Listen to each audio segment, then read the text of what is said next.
Speak plainly. I've kept my men from pillaging Chippenham so that Aelfred will have no quarrel with me should he retake his home. I see. Do you? If he bests us, I will be at your mercy instead of you at mine. Can I trust you to speak on my behalf, or do Saxons cling to their grudges as dearly as Vidar? Christ demands we show others the mercy he has already shown us. You have nothing to fear from me, my lord. Well, we shall see.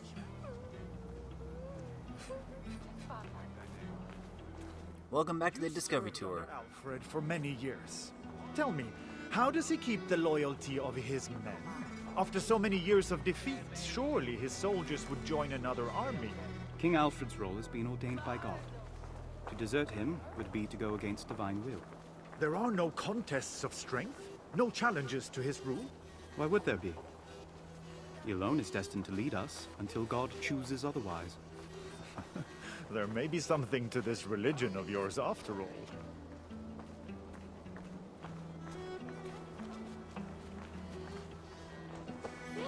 Hold on, Guthrum, I'm gonna pick this up first.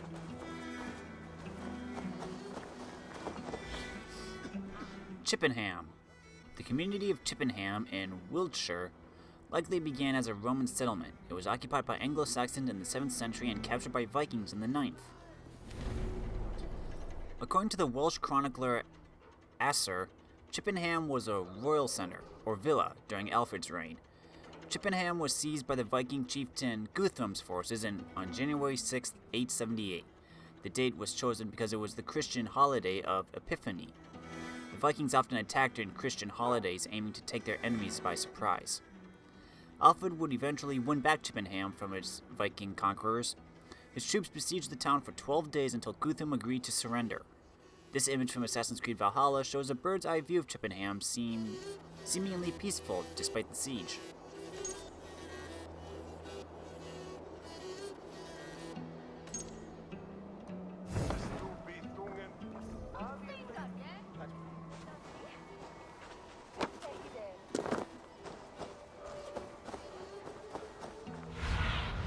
Hey, still got my pigeon boy.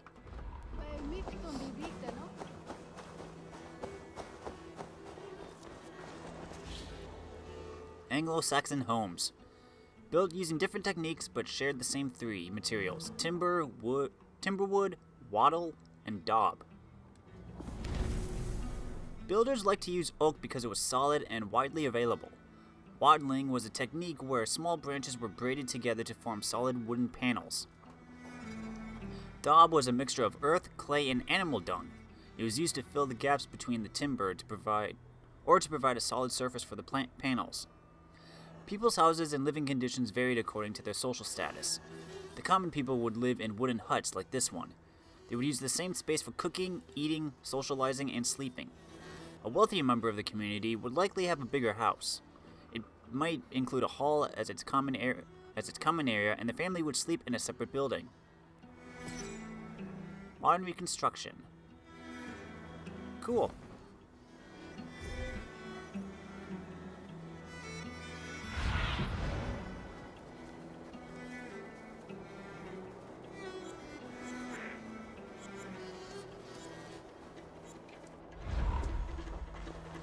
Let's go see what Sean has to say.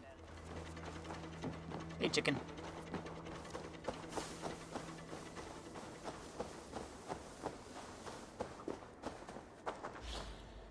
Landscaping England. If a tree is in game and no one is around to see it, does it really exist? To replicate England's diverse flora was no small feat. The developers wanted it to be accurate and help players navigate the map. First, the world design team created a season map. England was divided into 4 areas, each allocated a season. Each season had its own variety of vegetation, from grass to trees, and its own humidity layer, which helped determine the type of soil in each area: lush, dry, or wetland. With these in hand, the level artists and designers could implement the right type of flora in the world and create different landscapes using rocks and trees. Therefore, one region could have diverse but coherent scenery, engaging players in exploring the map meticulously. So this middle area is where all the lush forests are, basically, with a few wetlands in between. And then as you go north, it goes from summer to winter. Good to know.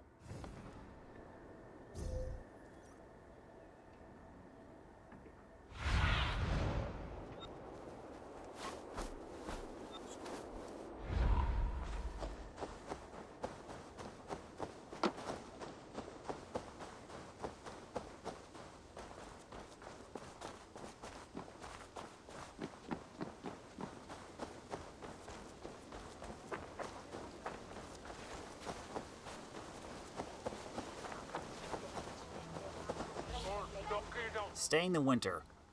Vikings usually raided during the summer. They would sail the seas, then come back home in time to harvest their crops.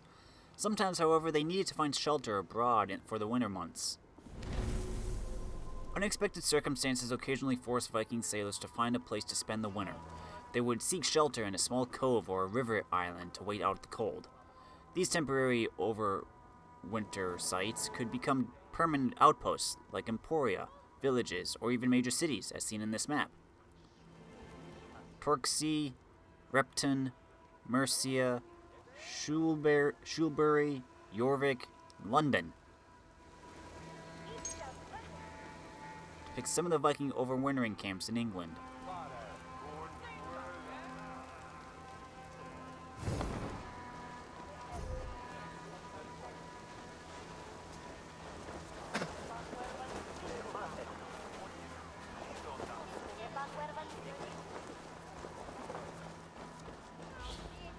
Coloring the world. The Dark Ages were only dark in name. As it turns out, early medieval times were full of colours, from paintings and clothing to flowers and vegetables. To break the prejudice against this time period, artists, modelers and texturers made sure to implement vivid colours where they could. But as always, it's a fine balance to find between gameplay needs and historical accuracy. In some cases, developers chose to stick with one colour, despite historians' complaints. You should never mess with a historian. For example, pigs and carrots in AC Valhalla are pink and white, respectively, although pigs at the time were brownish in complexion, and carrots, well, they had a wide range of colours, from white to purple. This choice helps with comprehension of the world, but also for consistency when certain objects are used in gameplay, such as the explosive red oil jars. Hence, one distinct colour makes items easily identifiable. Purple carrots? Huh.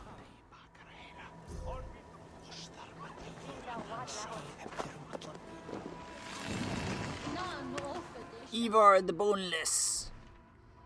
Historic Viking conqueror and the inspiration for many a saga.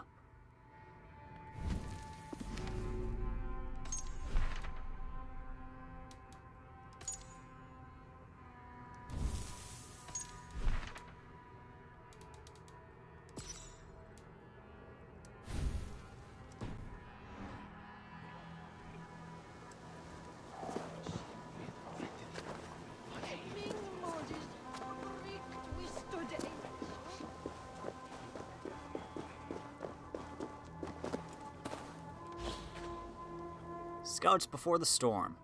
Before invading a territory, it was important for would-be conquerors to learn the lay of the land. The Vikings first sent scouts and traders to gather information on the places they intended to raid. Makes sense. According to the 789 annual of the Anglo-Saxon Chronicle seen here, the first Viking raid on Anglo-Saxon soil took place many decades before the advent of the Great Heathen Army. Viking scouts would travel to a region, observing and trading with locals. This was done to gain insights not only on the land itself, but its power structure and politics. The Vikings used this knowledge to decide whether they should attack an Anglo-Saxon leader or serve him as a mercenary. They also used this intelligence to plan the eventual invasion. Viking scouts were not always subtle in their spying. Sometimes they left a trail of burned houses and villages. But this was no accident. Vikings sought to intimidate their rivals through violence and destruction. They were fighting a psychological as well as physical war.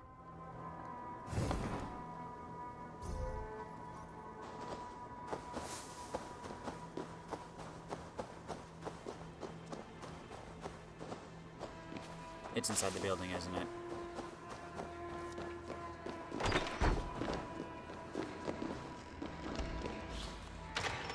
Christianization.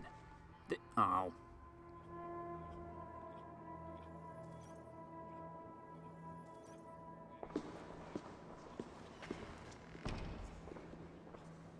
What is going on here? No. The relic. It's gone. I want every Saxon in this place searched head to toe. Wait! Remember your place, Saxon. These people have been here since the siege began. They've no reason to steal, not now, and nowhere to flee if they did. You accuse my men? I accuse no one. Let me speak with those present. I will find the thieves. No. You will return to your cell immediately. I will discover who is responsible before Aelfred hears of it and decides to retake Chippenham by force.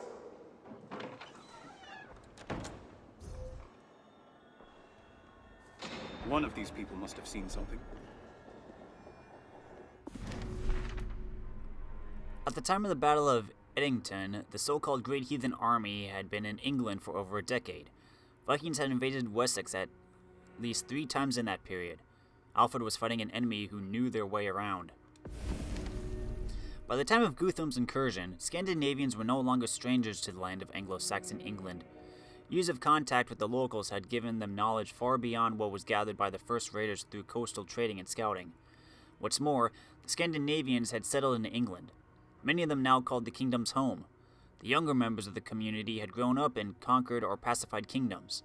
This meant that they were very familiar with the languages, customs, and religion of the territory. This map shows the principal routes taken by the Vikings during their raids on the Kingdom of Wessex. Each colored zone represents a kingdom. Red, East Anglia. Yellow, Mercia. Green, Wessex. Each number corresponds to a specific location. Thetford. Reading. Cambridge. Wareham. Exeter. Gloucester. Chippenham. Each arrow constitutes Viking troops movement done in the 870s. 870, 875, 876, 877, 878.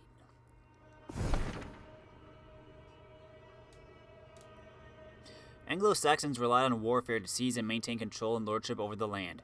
This kind of domination was called imperium in Latin, while modern historians use dominion.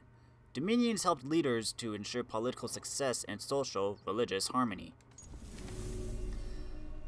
Aristocratic Anglo-Saxon men used war to maintain social order and to ensure their own powerful positions. While the nobles lived the warrior's way, those with a lesser or middle status, such as the Theory, had to wait until they were called to battle to earn prestige and honor. War bands were also exclusively made up of teenagers and young men, 15 to 30 years old, whose will to prove themselves in combat resulted in fierce competition within the ranks. Their friendly rivalries with their brothers in arms were as vital to forging combat skills as the battles in which they faced a common enemy. Regular warfare was also a good way to keep a war bond together. Such groups depended on victories and the spoils that came with them for survival. A successful campaign meant wealth, but also honor. Prestige and renown contributed massively to social status, and was some of the major ways a man could distinguish himself from his peers. Ulfa's Dyke, a ditch of earth distinguishing Welsh territories from the Mercian ones, is a good example of a king exercising his control or dominion. According to folklore, King Aelfred of Mercia ordered the construction of the dike, a section of which can be seen in this image.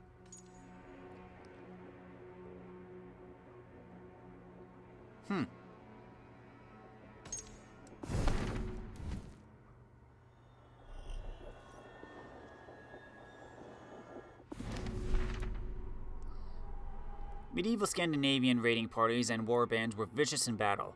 Their prowess was less due to numbers or equipment than to cunning and tactics. They used carefully timed ruses and deception to distract and overwhelm their foes. At the beginning of the so-called Viking Age, Scandinavians wanted to acquire wealth, like this hoard of silver items. However, not all Vikings were warlike. If riches could be acquired without combat, Scandinavians would happily take that route. During the settlement period, the Vikings ensured that their war bands were able to move swiftly and easily. This gave them a distinct advantage over larger groups that required logistical support. Part of the famous Curridale Viking horde buried in 905, Lancaster.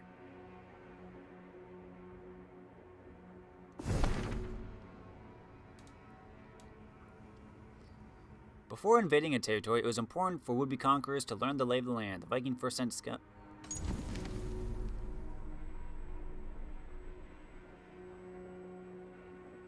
I think I read this already. Christianization. There's a difference between conversion and Christianization. In conversion, one could recognize Christ as divine and keep one's heathen ways. Christianization involved a change in worldview and daily ritual. Through Christianization, Scandinavians would have accepted the following practices: fasting on Fridays and during Lent, having their children baptized, avoiding marriage with cousins, donating to churches, swearing by relics or religious objects like this ivory plaque, and more. Unlike conversion, which can occur quickly, these behaviors were slowly integrated into the community. It is possible that the Christianization of the Vikings began prior to their arrival in Anglo-Saxon Britain. Many Vikings came from places where they would have encountered Christian ideals and perhaps absorbed them. The Vikings' familiarity with Christianity might have smoothed their quick assimilation into the Anglo-Saxon population. Triangle panel made from walrus ivory, possibly attached to a Christian shrine.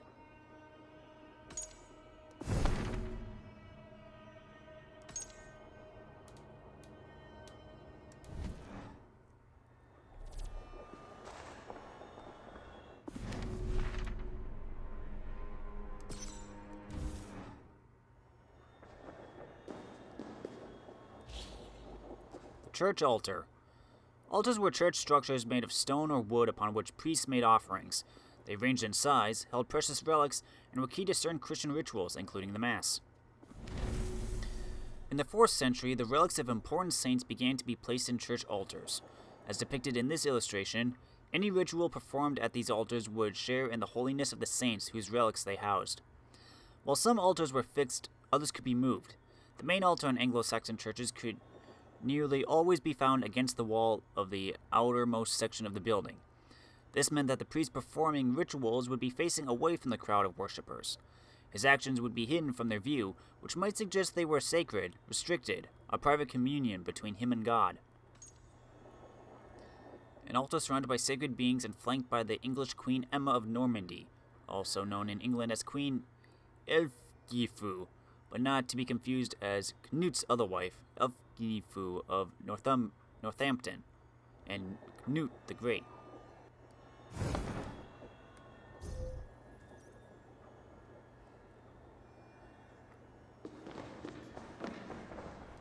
My apologies, but did you happen to witness anyone exiting the church with items made of gold or silver? Surely I did. Some Saxons came here and took everything they could, carrying it all off to the butcher's house, next to the market. That seems strange. Good Christians would have no reason to take what is theirs already. Are you questioning my honor? Merely making an observation. Thank you for your candor.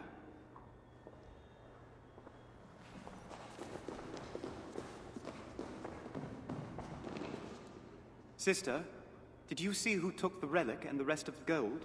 I saw nothing! Now leave me alone!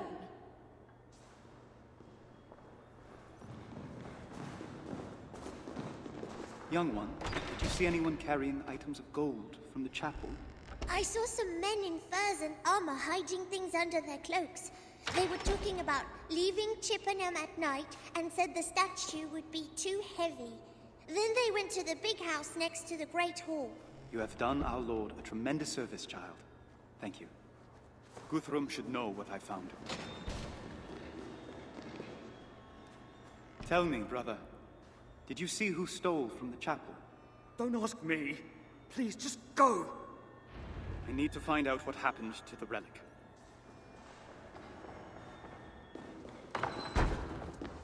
First, I need to go exploring.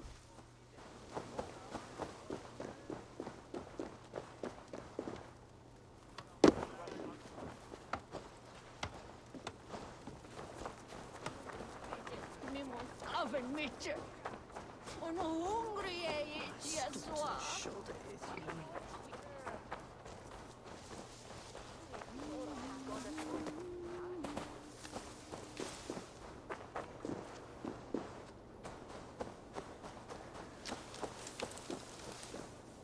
Am I not allowed in here?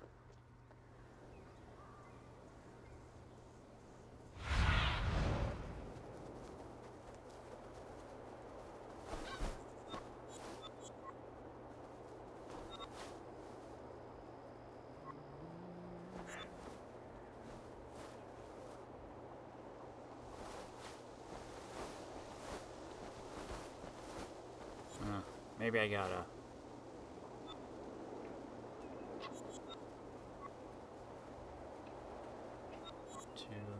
There are my last two behind the scenes. That's two things right there.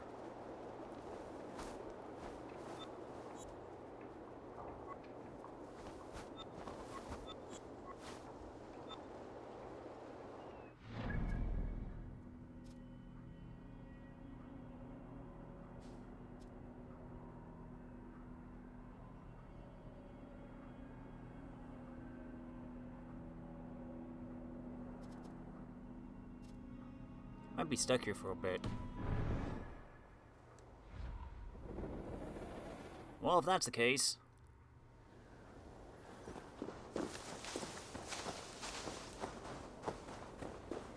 Wait, hold on.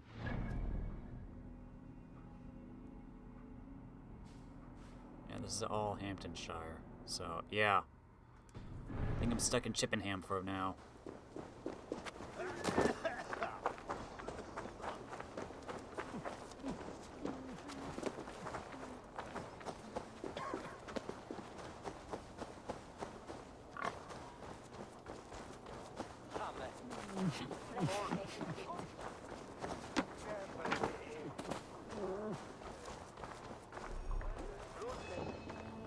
Child said the thieves went to the big house next to the Great Hall.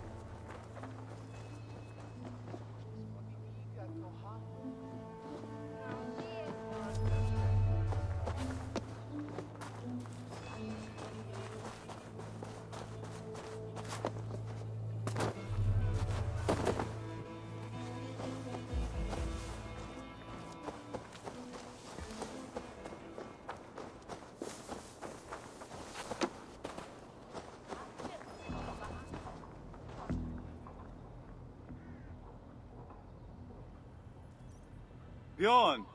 Pleasure to see you. I'm searching for our sacred relics that have been taken from the chapel. May I look inside to clear your good name? Certainly not. My men are sleeping and I won't have them disturbed by some monk on a foolish hunt for fault where there is none. I need to look inside. There must be another entrance.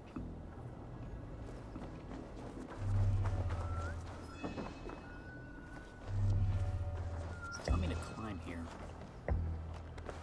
Oh.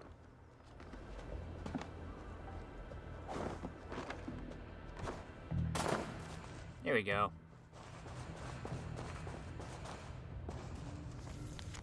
To Guthrum Jarl. Bjorn looks for a true sea king of honor. Thorstein Oathbreaker lies. Bjorn is a good sea rider and warrior. He will bring us many riches. Welcome him in our fellag, my Jarl. I trust him. Frode.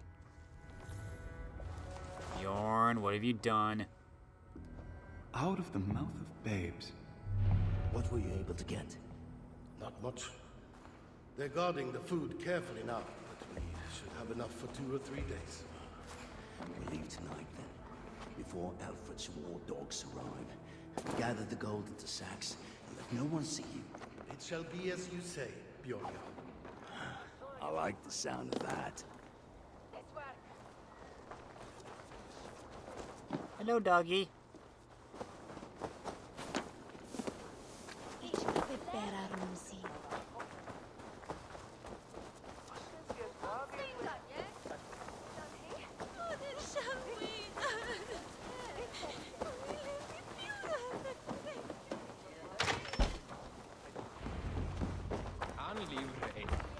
Jeg kan ikke han selv.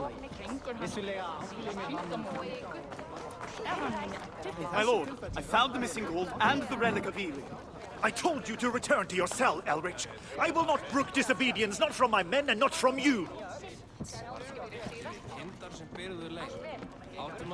Bjorn is organizing your men to flee Chippenham by night and leave you to face Alfred's wrath alone. What? If you are lying to me, monk, now return to your cell. Do not let me lay eyes on you until you come at my command. Yes, my lord.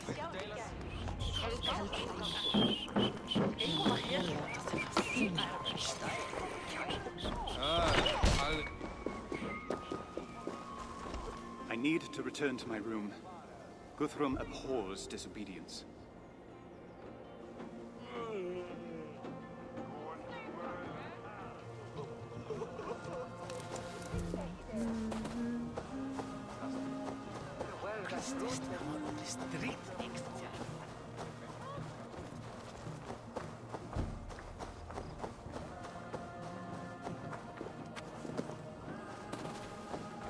Get inside, monk. I won't be held accountable by Guthrum if you disobey him again. Yes, sir.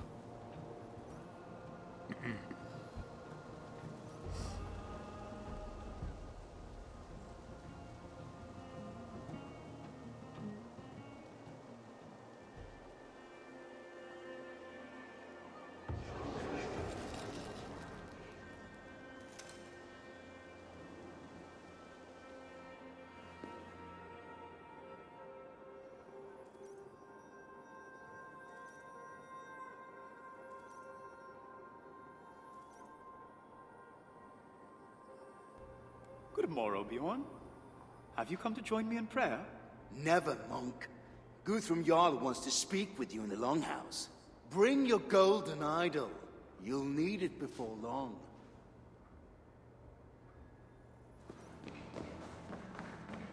Bjorn is waiting. I should not stoke his impatience. It's time to travel again, old friend. This relic carries a shard of the one true cross, if you doubt its potency. I doubt every lie that falls from your lips. Asher Guthrum, you made it trouble for me and my men. Trouble brought upon you by your own actions. And by a monk who doesn't know when to keep his mouth shut. Only after we admit our faults and beg forgiveness can we hope to atone for them. Spare me your sermons. I won't forget the debt you owe me. And neither will you, if you have a mind to keep living. It's time to travel again, old friend.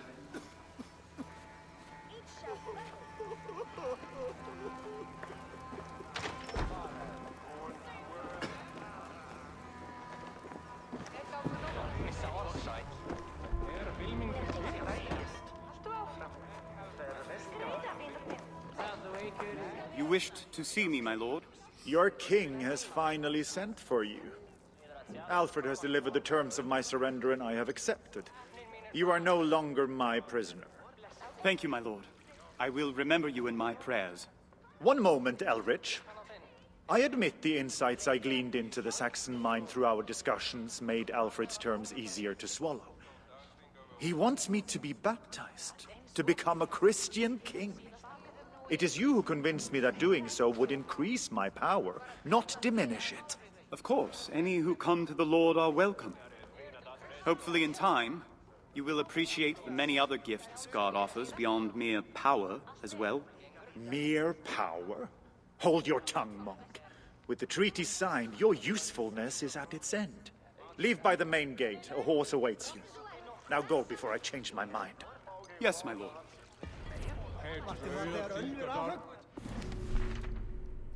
Peace, like warfare, was a political tool. Rather than a complete lack of violence, the Anglo-Saxons considered peace to mean that at a precise moment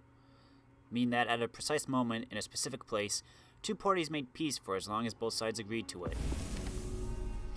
Leaders and their men would swear not to fight each other if the other party kept the peace. That is, if neither side broke the agreement. The two sides could also exchange hostages, i.e. members of the group whom would be handed over in order to secure the agreement, with the understanding that if the peace was not kept, the other party would dispose of the hostages. At first, Christianity did not profoundly change this concept of peace. Instead, peace eventually required that a leader and his men become Christian, since Christians could only trust other Christians. Even then, it didn't mean that peace couldn't be broken in the aftermath of the baptism. In this scene from the Bayeux Tapestry, Conan, the Count of Brittany, gives the city's keys to William, the future King of England, as a way to surrender and make peace.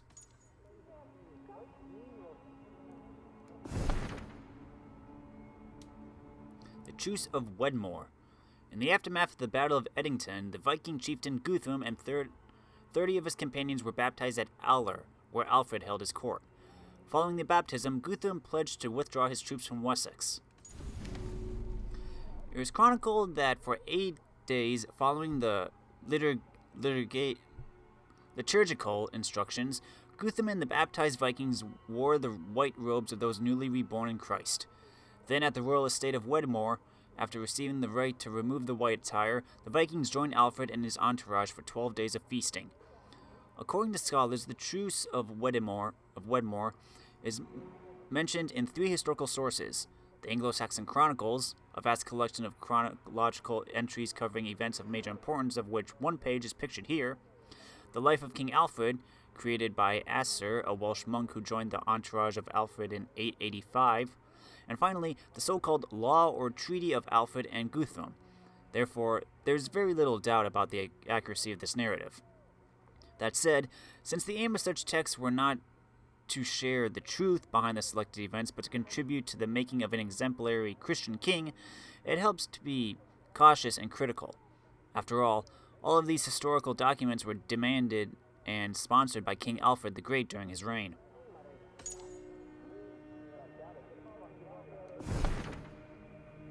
Trust and oath-keeping.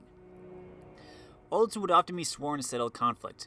In the Christian world, those pledges were generally made on relics or other sacred objects, such as an altar or a book of the gospel. Oaths relied on trust, but it was hard for Christians to see heathens as trustworthy.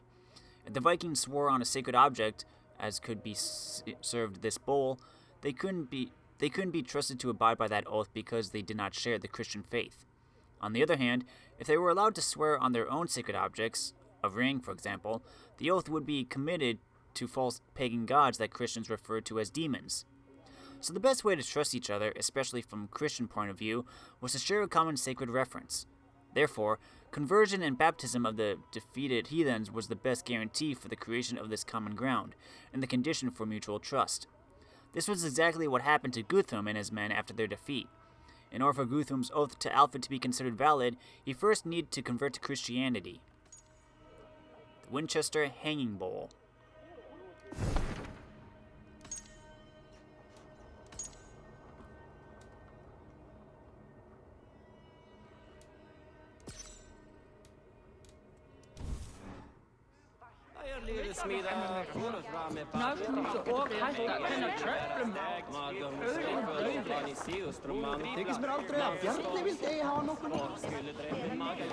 Better meet the messenger before Guthrum changes his mind.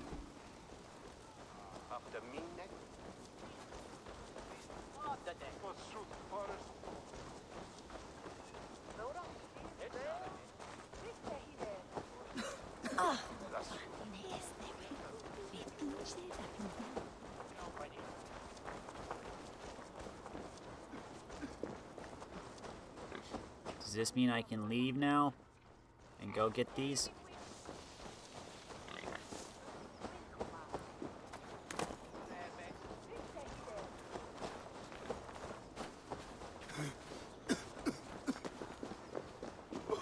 I can't climb though.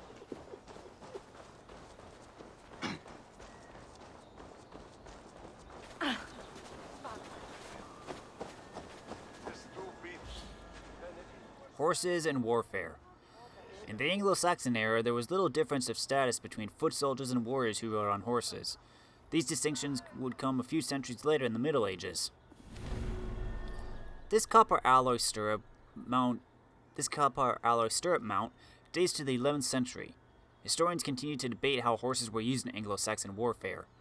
It is thought that warriors would ride into battle, but not necessarily into battle. West Saxons would use horses to move swiftly across terrain to intercept Viking attacks, but may have dismounted once the fighting began. There could be many reasons to fight on foot rather than on horseback.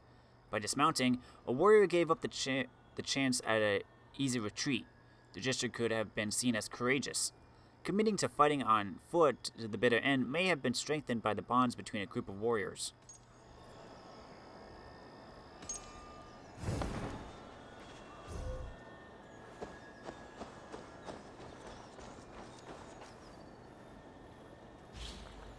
The assassin's artillery. Sword, bow, and axe. Why choose when you can have them all?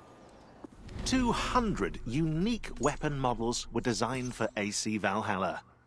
After thorough historical research, modelling artists had the difficult task of designing realistic but spectacular weapons. Talk about a brain twister. Well, that's a good name for a weapon, actually. The flail was also added to the arsenal as a unique form of weaponry, even though flails weren't used by soldiers in battle but by peasants during harvest. To enjoy these weapons even more, new fighting styles were created. Players can now fight with a weapon in each hand, the dual wielding, or hit foes with their shield, sort of like a dual shielding. Yes, you can fight with two shields.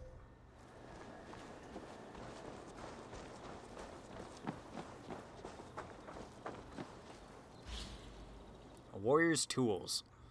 A warrior's social status determined the quality of their equipment. The wealthier a soldier was, the better equipped they would be in battle. The wealthiest aristocrats would have been relatively well equipped with a sword, shield, helmet, and armor. High-ranking members of the nobility would likely have worn a coat of mail beneath a dense, tough tunic to protect themselves from enemy blows. When a jarl or freeman was summoned by his lord to join the fyrd or militia, he would have been armed with a spear, a round shield, and possibly a boiled leather helmet. Some jarls... How do I pronounce that? Corals? Would also have carried javelins, bows, and arrows. Even though bows and arrows were useful as long-range weapons, they were not highly regarded by Anglo-Saxons. Bows were considered beginner weapons rather than the tools of veteran warriors. Anglo-Saxons may have looked down upon bows and arrows because they were cheap to make, and therefore appropriate for the low-born rather than people of high status. This attitude may explain why so few arrowheads have been found by archaeologists, and why bows are so rarely mentioned in written accounts of the era. Rare pieces of equipment from the era have been found. These offer great insight into warfare during this period. The Yarm helmet, seen here, is not Anglo-Saxon, but Anglo-Scandinavian. It was discovered in Britain in the 1950s. It is the first nearly complete Viking helmet found in Britain, and the second one found in Europe. The first was the Germanbu helm, which was found in 1943 on a farm in Norway. All other Viking helmets have been found as fragments. Wow.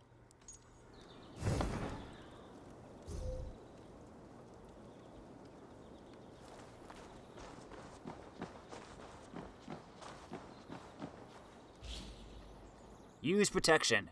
The strongest defense is a swift and decisive offense. Shields played an important role in the Viking and Anglo-Saxon fighting techniques, and in AC Valhalla as well.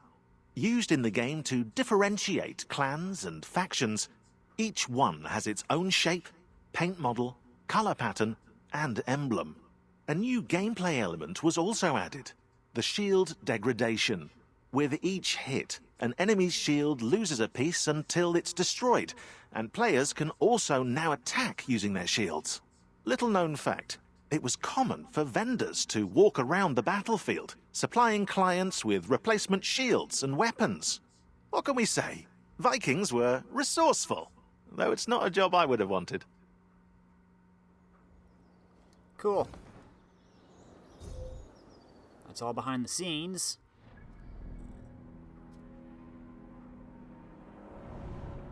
Whoa.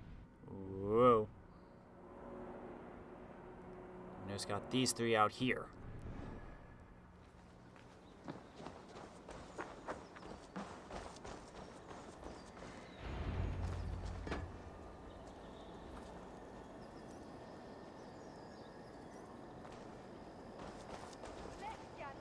It is King Aelfred who must claim this great victory, though of course God strengthens his hand. Brother Ealric, I was told to wait on you. King Aelfred desires to see you at once. And let us not keep the good king waiting. What news in Winchester since Christmas? Before the reign of King Aelfred, there were many ways to summon soldiers to battle. Each king essentially had a private army, but collecting everyone took time, meaning they were often slow to respond to Viking attacks. Aristocrats could gather their kin to fight or use a levy to conscript commoners into their ranks, but the latter was especially slow. During the Viking invasions era, a Scandinavian band could plunder the countryside of a region before a noble could assemble his troops. The creation of a more stable military force, suggested and implemented by Aelfred, ensured a quicker reaction to Viking raids. The common conception of the king going to war, surrounded by his loyal lords, is somewhat misleading. Although the king did call upon his men to fight, it seems that each of the lords, thanes, led their own armies, rather than placing them under the command of the king.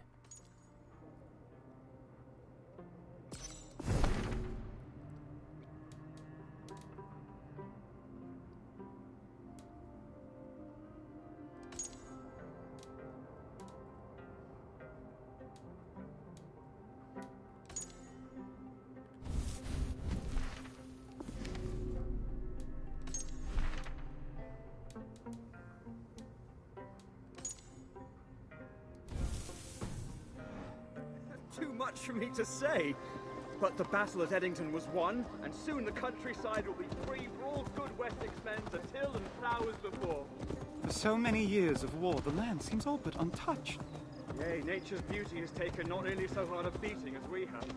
It's a pleasure to see it again as a free man at last. What news of the king? The Battle of Eddington. A key event in English history was the Battle of Eddington. There, King Aelfred of Wessex led his men against those of Guthrum, a strong Viking chieftain whose men had dwelled in and plundered the West Saxons' lands for several years. In this map, each solid arrow represents an advance, while the dashed arrow shows retreats. Red is Aelfred, blue is Guthrum. Each number corresponds to a specific event. 1. January 878, King Aelfred and his men were chased from Chippenham by Guthrum's army. They were forced to retreat to the marshes of Athelney, where they built fortifications to protect themselves. In the first week of May 878, Aelfred secretly called a levy at Egbert's Stone. Men from the neighboring countries answered and joined the king and his retinue. Guthrum, informed of the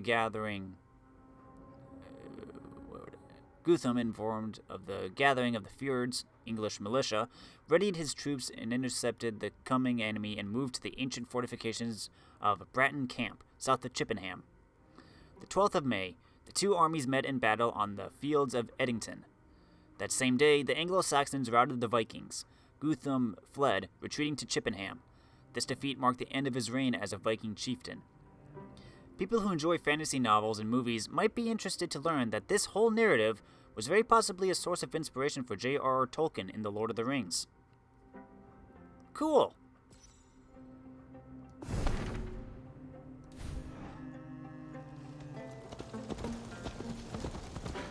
What news of the king?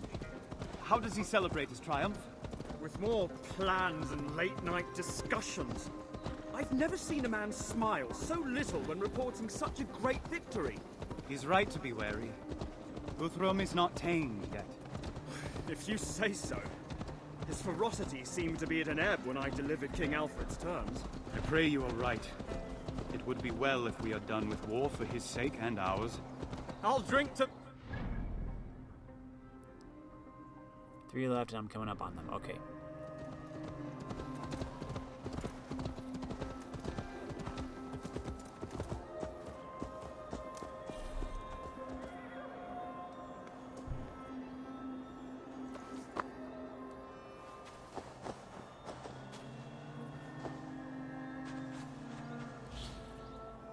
The megalith. A megalith is a massive prehistoric stone used in a monument. Megaliths likely played a role in the religious rites of ancient societies. Megalithic monuments, including stone circles, can be found throughout the world. In England, there are a number of standing stones arranged in a circle. Sometimes the megalith stands alone, sometimes in pairs, and topped with a stone roof or lid. Everbury home to one of the biggest stone circles in the world. It has a diameter of 331.6 meters and was built during the 4th millennium BCE. The Everbury monument features a large henge, a raised ring of earth, a big outer stone circle, and 2 smaller inner circles at the center.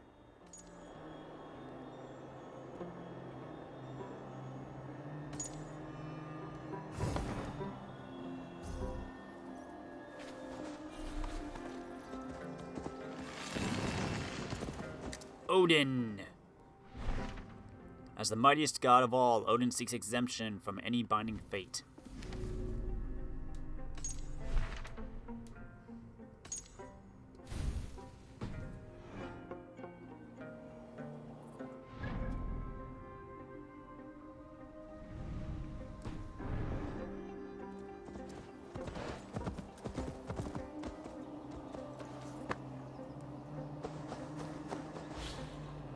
Dividing the land. The structure of land ownership in Anglo-Saxon territories was slowly shifting prior to the Scandinavians' arrival and conquest. Large estates were splintering into smaller pieces of territory. The losers of the changes in land ownership were mostly secular and religious aristocrats, whose great estates were torn up and redistributed. The pieces went to the Vikings, whose invasion sped up the fracturing of the territory, but also to less wealthy Anglo-Saxon families, whose new land meant a rise in social status.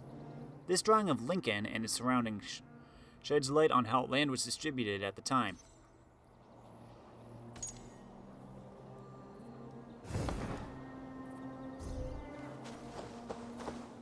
Where's my horse? There you are. Gotta remember, hold circle to dismount now.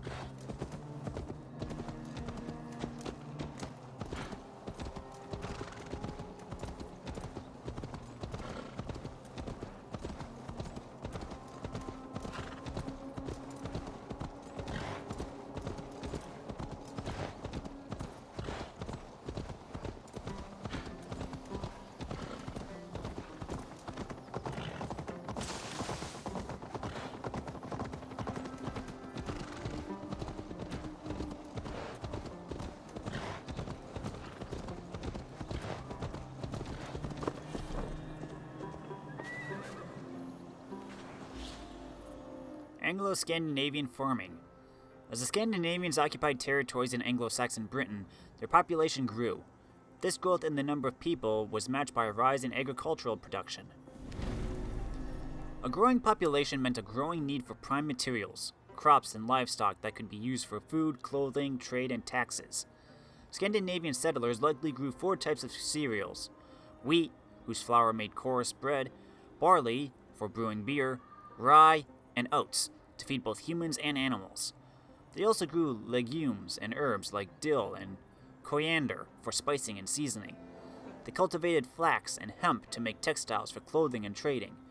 The Scandinavians' use of livestock was not much different from that of the Anglo-Saxons. For both groups, cattle provided milk and meat, and oxen were used for to plow fields, as seen in this manuscript illustration.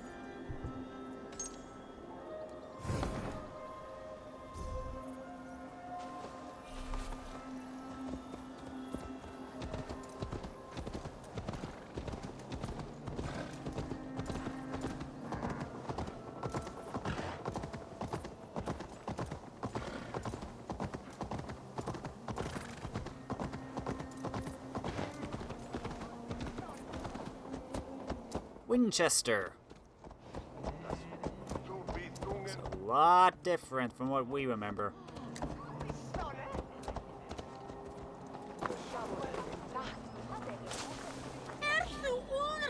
A humble abode. Castles designed to be invaded. The castles of England were meant to be seen from afar by anyone seeking refuge. Except rulers didn't really account for their castles also attracting Vikings. All fortified areas in AC Valhalla were inspired by the castles the development team visited while in England. Portchester, Derby, Goodrich, Housesteads, the Roman fort at Hadrian's Wall. They nearly bankrupted the project just in the gift shops alone.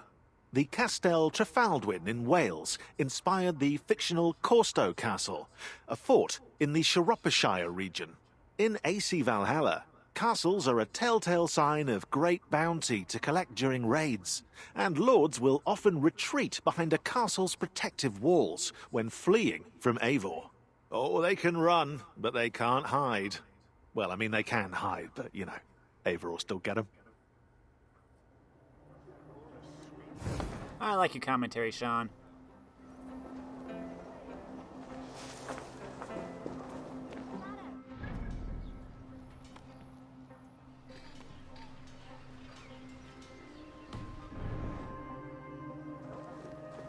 I want to go exploring first. Of course, I don't know if we'll be sticking around here, so... I surely drew in your hair in the St. Peter's Church.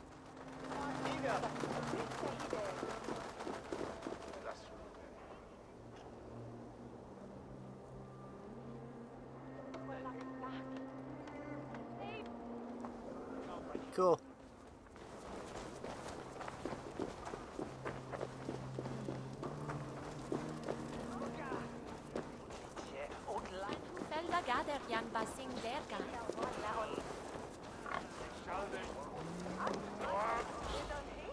The city of Winchester. Long history stretching back centuries. In the Anglo-Saxon period, it was an important religious and political center. When the Roman legions conquered southern Britain,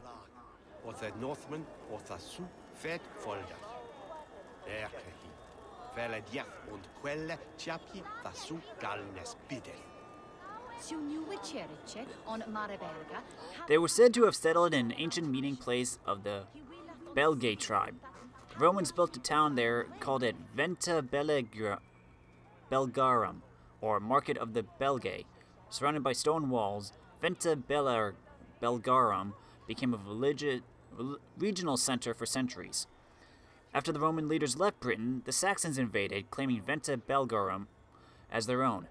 According to Bede the Venerable, a Northumbrian monk, the Saxons called it Uintacester, or the walled city of Uinta. After the territory was Christianized, Winchester became the seat of Bishop Wine.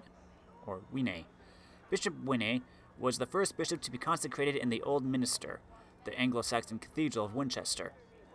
Winchester, mapped here, was associated with the royalty of Wessex and, as it had been for both the Romans and Saxons, was an important center in Anglo-Saxon Britain.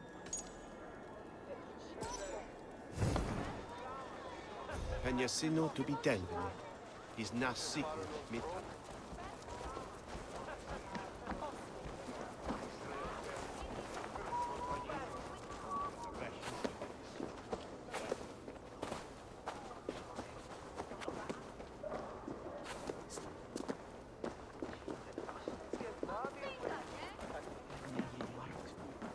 Shieldmaker's Yard.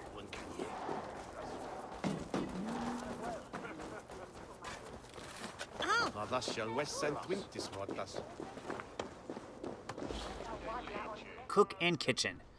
It is thought that cooking was mainly done by men in Anglo-Saxon households. However, women and children may have helped in preparing food.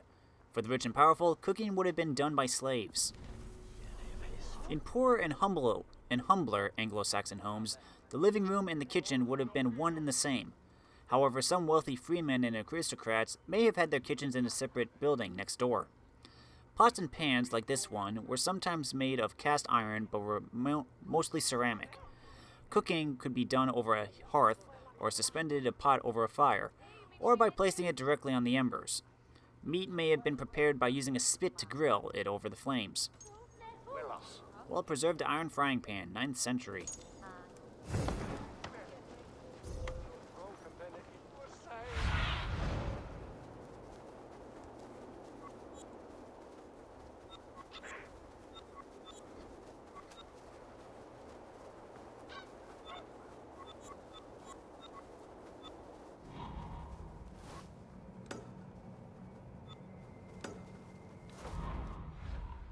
There we go. Let's get those marked.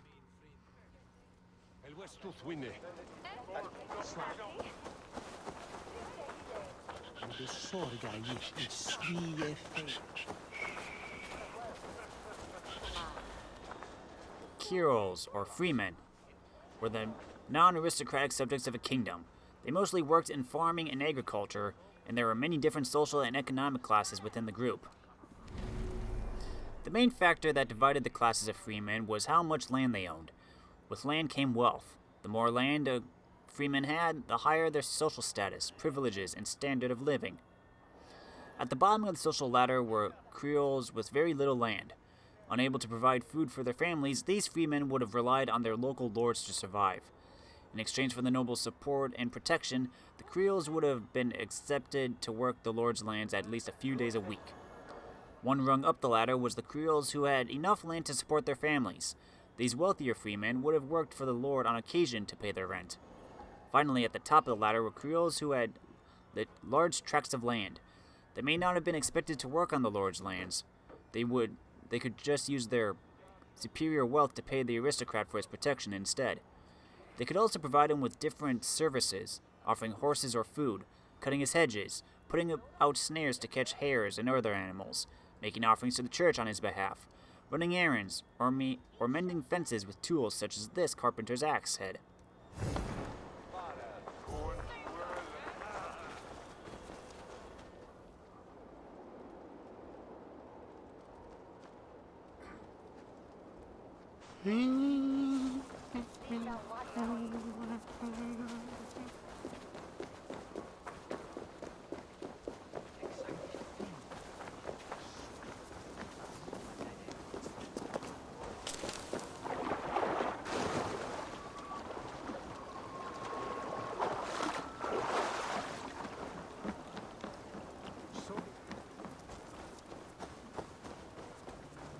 Bishop's residence.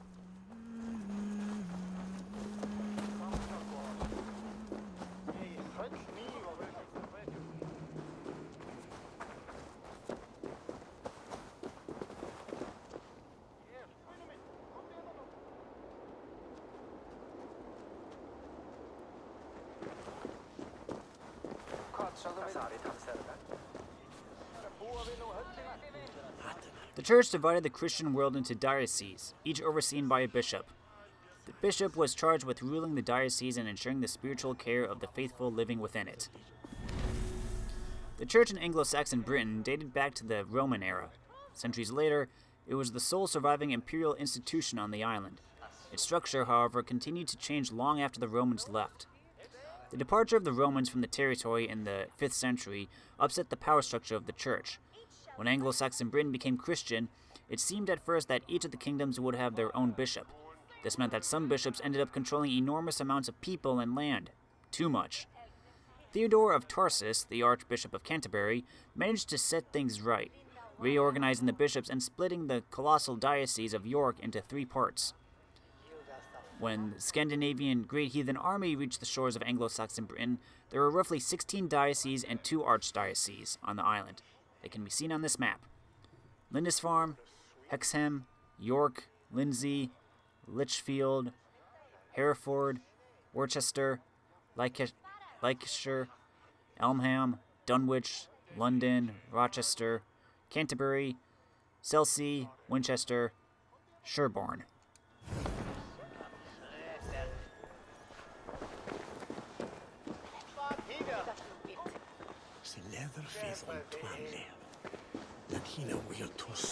Guess it's probably time for...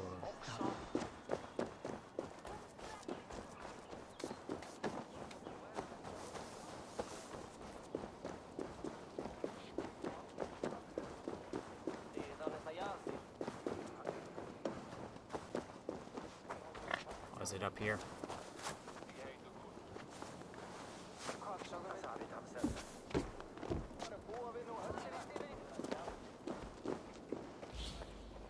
Bishops, a divided duty.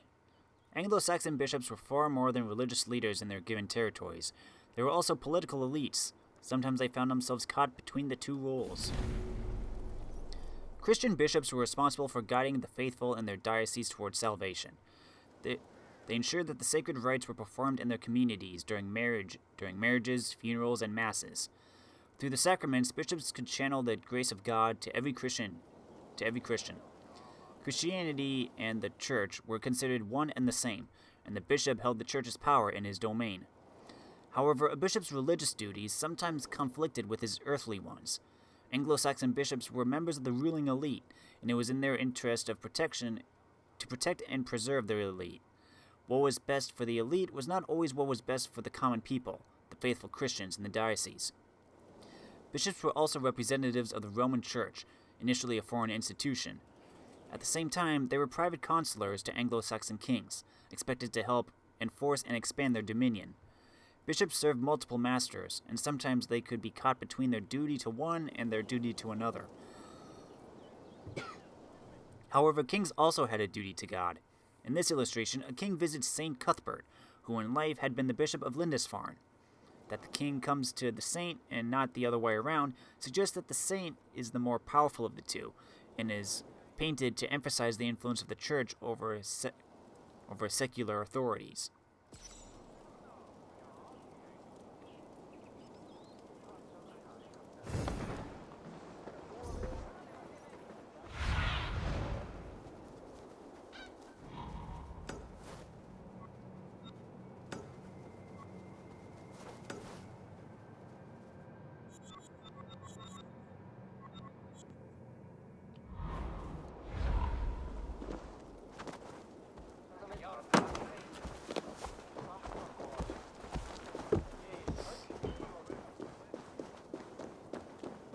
Might as well pick this one up since we're on the way.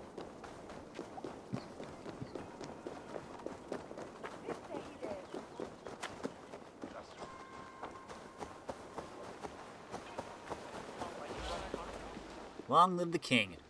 Aelfred the Great's royal makeover. A privilege, but mostly a challenge.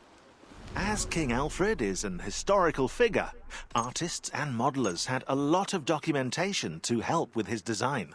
With pre-established features, age, height, backstory kept as accurate as possible, his appearance had to represent his royal demeanor, but also his weakened state. He suffered from Crohn's disease. This contrast was made through the design of his clothes, hair, and facial features. As one of the main characters in AC Valhalla, seen up close in multiple cinematics, it was imperative to design every detail meticulously. So much so that it took 10 days to design his hair. 10? Wow. That is meticulous.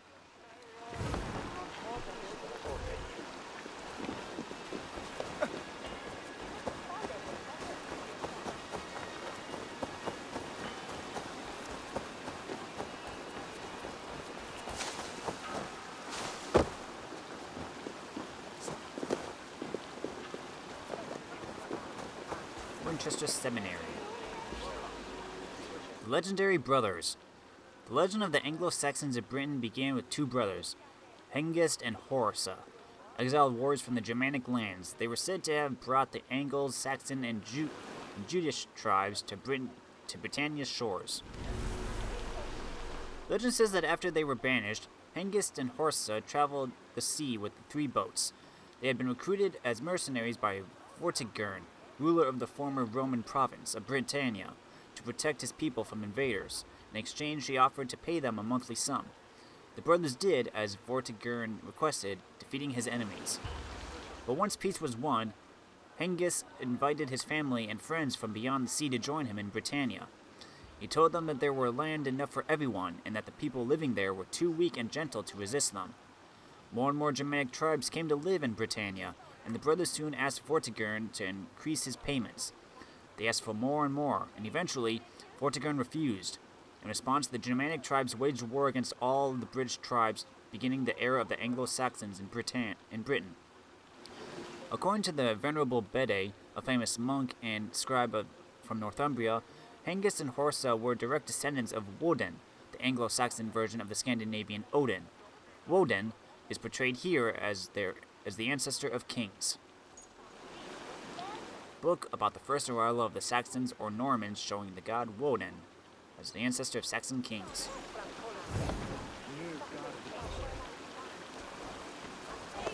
weak?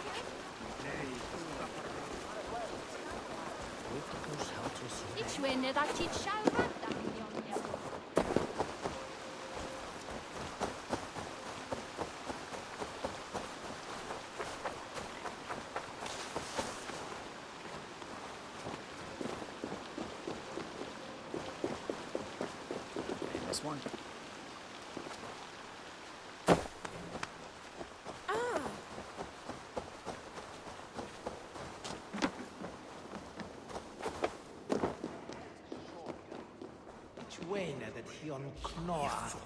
The Seven Kingdoms. When a chief grew powerful enough, he and his tribe would seek to subdue their neighbors, sometimes by violence, sometimes through allegiance. These power struggles led to the creation of the First Kingdoms. Just as the tribes had sought to dominate each other, so too would the kingdoms. Their struggle for territories led to the emergence of stronger kingdoms that conquered the weaker ones. In the 7th century, only a dozen kingdoms were left standing, and only 4 when the Vikings arrived in the late 8th century. They each held a slice of Anglo-Saxon Britain's people and land. Their portions were divided into hides, units of land, wealth, and population. This manuscript is an extract of the tribal headage, which detailed how many hides each tribe possessed. In the 1100s, the historian Henry of Huntingdon identified 7 of these as major kingdoms: Kent, Essex, Sussex, Wessex, Mercia, East Anglia, and Northumbria. In the 16th century, this supposed rule of 7 kingdoms was called the Heptarchy, Greek for rule of 7.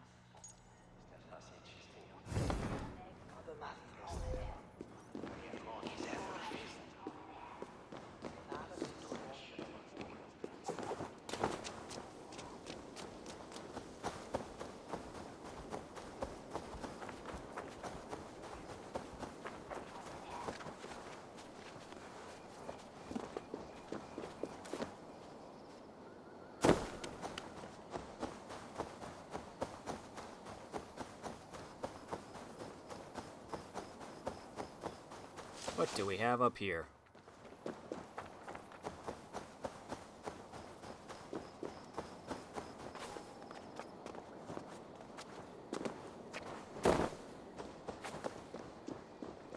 Can I climb this? Nope.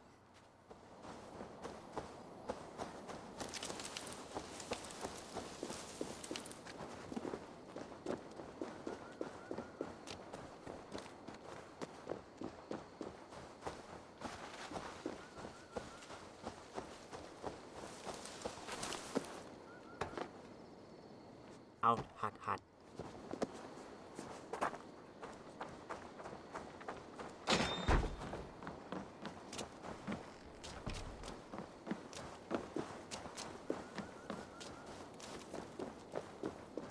Are you in here or are you on top?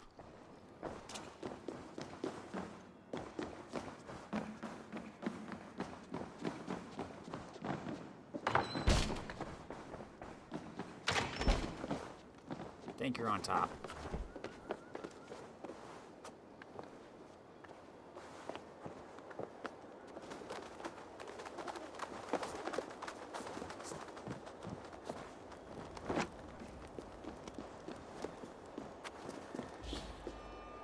The Burh.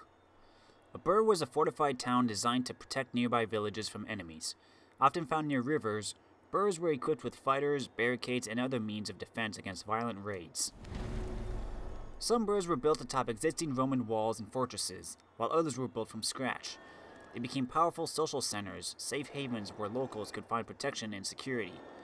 Warriors may have stabled their horses within the burhs so that they could ride swiftly to the defense of surrounding villages. It is likely that the burhs had ways to communicate and to warn each other of danger. If a burh such as the one sketched here was under attack, its people might have lit a beacon, a fire that could be seen from great distances, to put the other strongholds on high alert.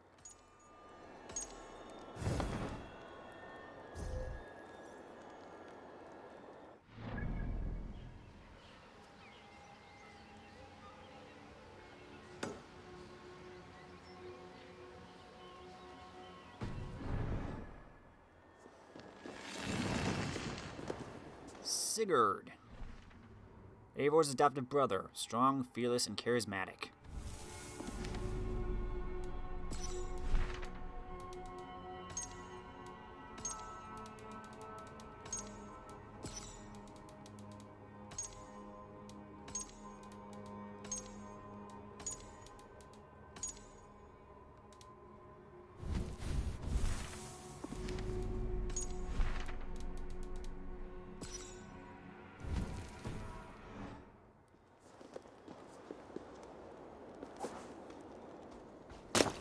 Oof.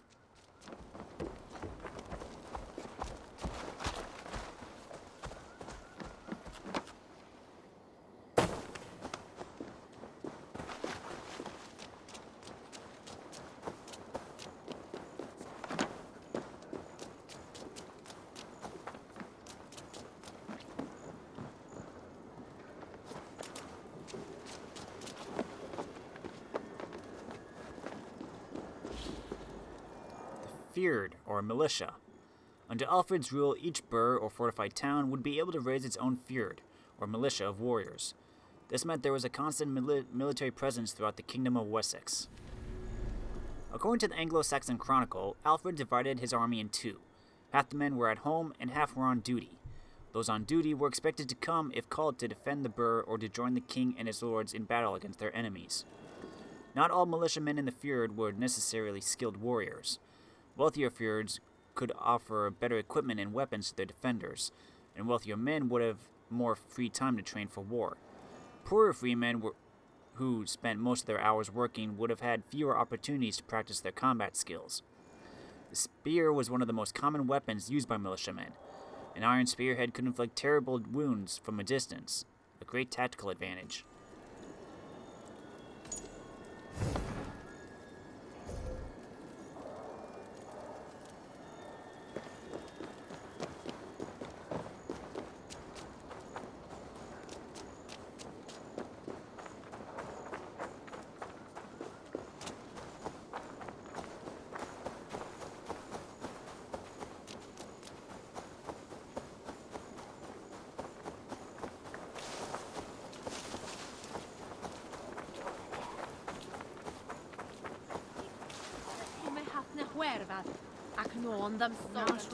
Witten Hall. Aelfred's silver coins. Coins from this period suggest that new mints were established between 871 and 878, including one in Winchester. King Aelfred was minting coins with a greater amount of silver. Aelfred had needed more and more coins to pay the mercenaries he hired to protect Wessex and to pay tributes to Norse invaders. For reasons that are still not entirely clear, even before he defeated the Viking chieftain Guthrum, Aelfred decided to make more valuable coins with higher qualities of silver. The increase in silver might have been Aelfred's way of announcing a new era of prosperity for Wessex. However, a higher silver content also meant a more stable coin economy, as people could rely on the value of coins. The coins also helped to display Aelfred's new wealth and power after his victory over Guthrum. Silver coin issued by Aelfred in London.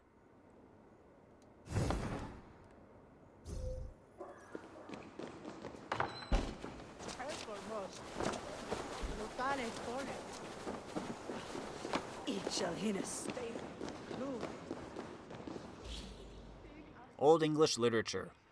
Aelfred's subjects struggled to understand the Bible because it was written in Latin. To help his people across the scriptures, Aelfred promoted Christian literature written in their mother tongue, Old English. Aelfred wanted to be remembered as a good Christian king. He was bothered by his people's ignorance of the Bible and felt that their poor Latin was to blame. To solve this, he pushed to have Latin classics translated into Old English. This gave rise to the birth of Old English literature. Aelfred believed strongly in literacy. He wanted all young aristocrats to learn to read and write. This wasn't only for religious purposes. Being able to write and understand messages in Old English could have been useful for war and diplomacy. Old English also became a literary language for sagas and epic poems, such as Beowulf, pictured here. And Manon. Fifi Magon, he abersta.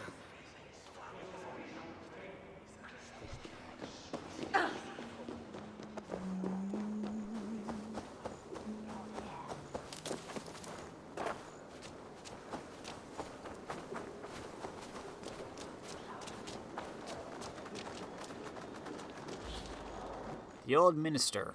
The Old Minster. The Old Minster was the first cathedral or bishop's seat of Winchester. The first bishop to settle there was Winne. A Saxon, Winne would eventually become the Bishop of London. The first cathedral church of Wessex was built around 640 CE by King Kenwal of Wessex and St. Berinus, a Frankish missionary. Though it was further north, in Dorchester-on-Thames, rather than in Winchester. When the bishop's seat was moved to Winchester a few years later, the Old Minster might have been the first stone building erected in Winchester since the departure of the Romans hundreds of years earlier. This in-game shot from Valhalla shows how the development team sought to capture the majestic interior of the building. However, the church would have felt far more cramped at the time, as the building itself was narrowed with many side chapels and altars in the corners. Burning incense and smoke from the tapers would have also given it a sultry atmosphere.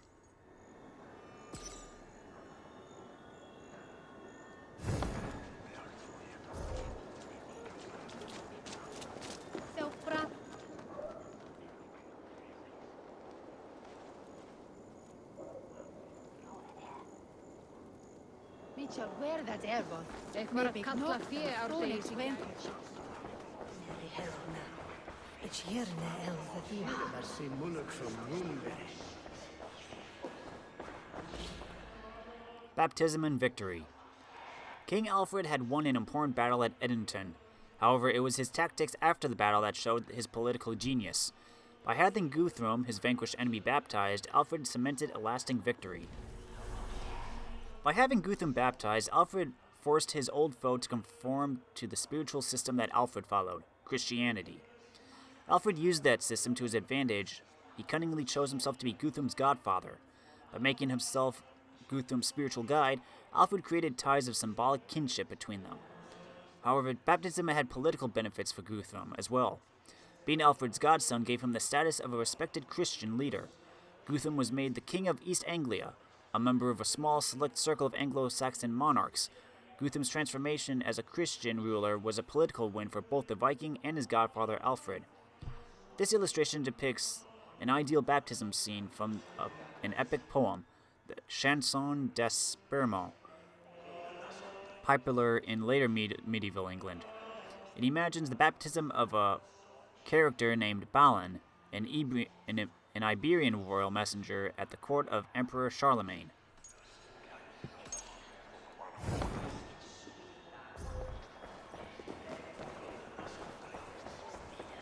Expertise after mine.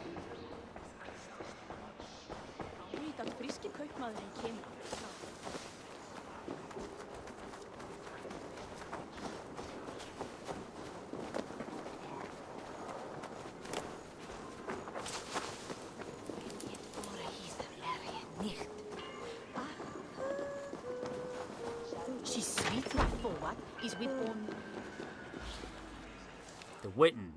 In Anglo-Saxon Britain, it was expected that kings and queens would be counseled by a group of powerful nobles, the Witan. The Witan, or wise men, would gather in an assembly to advise the ruler on their decisions. The Witan was made up of aristocrats from both secular and religious backgrounds. There were noblemen and archbishops, aldermen and abbots. Depicted in this illustration, at the ruler's side, the Witan acted as his counselors. Their advice was meant to ensure that the ruler's laws were just and worthy. The presence of the Witan meant that lawmaking was a group activity. As with any group project, the better the team worked together, the better the final product. If the king and the Witan had a difficult relationship, the system could break down.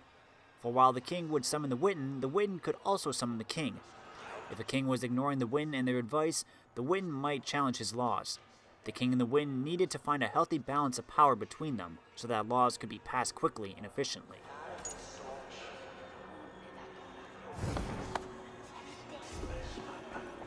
And last but not least, checkmate. Waging a war is much like playing a game of chess. AC Valhalla is set during a very tense political climate. English kingdoms were fighting one another, as well as trying to ward off Viking attacks at the same time. Hence, maps are displayed in the game as battle plans. To help players visualize friends and foes, chess pieces were designed. The 3D modelling team first created items inspired by an early Scandinavian chess set, the Njevertapel, which was combined with the Lewis chess pieces. Recently found in Scotland, they were crafted out of walrus tusk and whale teeth in the 12th century. This design merged English and Scandinavian heritage into a unique item.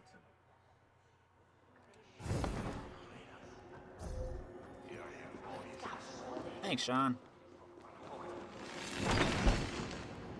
Hey, we got Rebecca, creator of the Animus 2.0.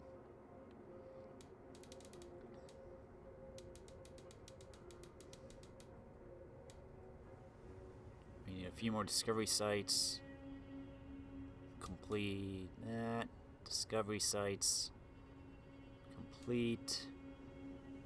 Behind the scenes. Discovery sites. Discovery sites. Alright then.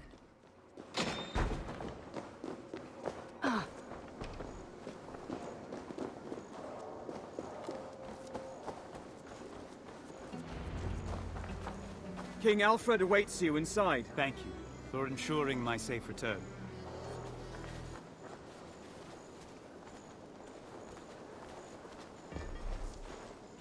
Alfred.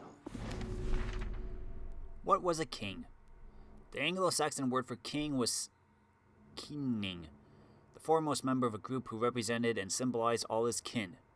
At first, Anglo-Saxon kings didn't rule over a territory, but a constellation of social groups. The notion of king in the early Middle Ages differed from one region to the next. One factor that determined the nature of kingship in a given territory was the size of the royal domain. Kingdoms of Britain, such as Mercia or East Anglia, were much smaller than those in continental Europe.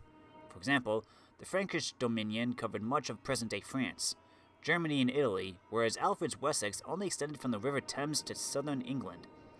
While a Frankish ruler could not visit all of his kingdom, nor could they meet and feast with all the important people in it, Anglo-Saxon kings like Alfred and Guthrum could. This made it easier for an Anglo-Saxon or Scandinavian king to treat his whole kingdom, and everyone in it, as his kin. That being said, this sense of familiarity, the social bond, did not mean there was no hierarchical distinction between the king and his subjects. A king was still first and foremost a king. Here's an ingenious depiction of a royal couple as chess pieces. Replicas of the Lewis chessman pieces made from walrus ivory and whale teeth.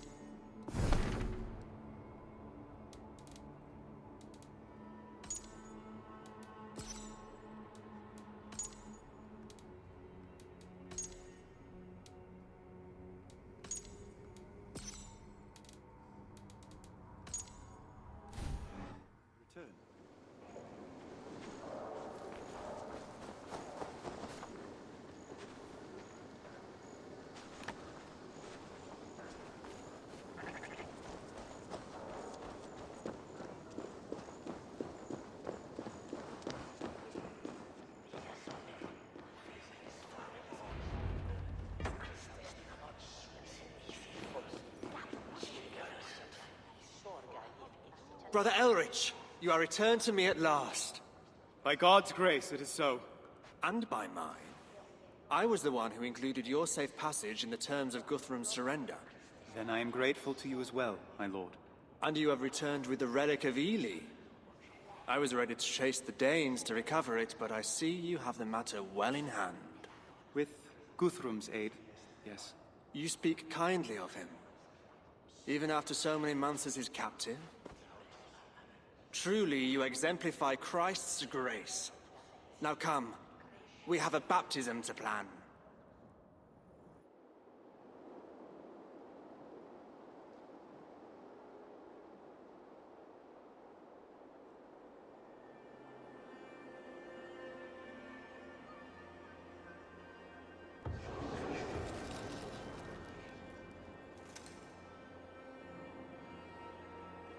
The baptism will soon begin. Ut congregentur ad Marcus et dixit. Among the political and social consequences of Guthrum's baptism was his ascension to royalty, for Alfred gave him East Anglia, While it was an act of great generosity, Alfred's decision was politically motivated. By legitimizing Guthrum's right to rule, Alfred encouraged him to respect his oath. In addition, with Guthrum as a Christian ally in East Anglia, Alfred created a territorial buffer to prevent further Scandinavian raiding parties from heading back to the River Thames into Wessex. However, there was a problem. East Anglia was not Alfred's to give. He had never ruled over nor conquered that independent kingdom, and neither had his ancestors. In other words, Alfred lost no territory by gifting Guthrum a land that was not his. Moreover, he secured his own possessions and allowed his new and indebted ally to stabilize a region that had been in turmoil since the death of the last king, Saint Edmund, who was killed by Vikings in 869. This map shows territorial separation of early medieval Britain before the treaty between Alfred and Guthrum. In green, the land that was under the control of Alfred, which corresponded to the kingdoms of Mercia and Wessex. In red, the area that was not under the control of Alfred, including the kingdom of East Anglia.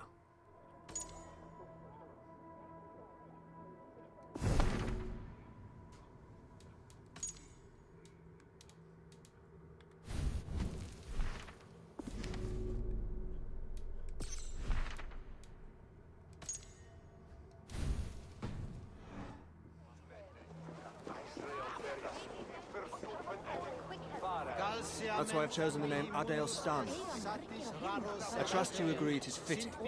Jarl Guthrum, to have you come in peace to our city at last fills my heart with joy. You seem well, Ealric. Freedom agrees with you. As a life in the service of Christ will agree with you. Indeed. Let us delay this happy occasion no longer. I should take my place amongst the faithful.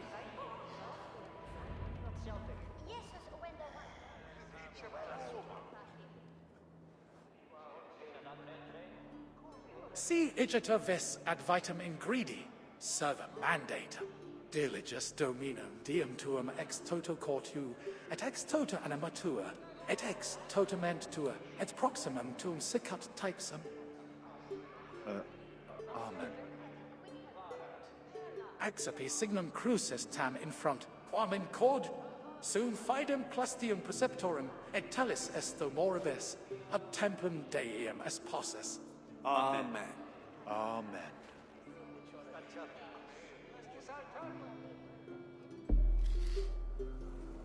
Brother Ealric's safe return with the relic from the island of Ely gives new support to Alfred's political ambitions. With Guthrum now baptized, the stage is set for a new era of peace and prosperity between the two Christian kings.